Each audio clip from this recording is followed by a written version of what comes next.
आज सैटरडे है, market of है, लेकिन हम लेट के अपना काम कर रहे हैं। एक सक्सेसफुल और प्रोफेशनल ट्रेडर हमेशा जो अपना ट्रेडिंग जर्नल मेंटेन रखता है। ट्रेडिंग जर्नल मेंटेन करने का फ़ायदा ये है कि आपको पता चल जाता है कि इस वीक मार्केट ने किस तरह रिएक्ट करा है और अगले वीक मार्केट किस तरह रिएक्ट करेगी।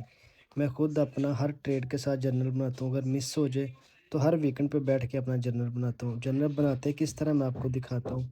हर वीक का आप डिफरेंट से ट्रेडिंग जर्नल बना सकते हैं। मैंने जैसे हर वीक का बनाया, ये चेक करें। आप सबसे पहले उसमें लिख सकते हैं अपनी डेट, अपना टाइम, मार्केट किस टाइम जोन के अंदर है, या अपना टाइम फ्रेम लिख सकते हैं, मार्केट डायरेक्ट आई या टच करके इस जोन के अंदर। उसके बाद अपना सेटअप का नाम लिख सकते हैं, ऐसा लगा नहीं लगा, कितने पिप मार्केट ने दिए हैं, कहाँ से दिए हैं, मिड से दिए हैं, एंड से दिए हैं।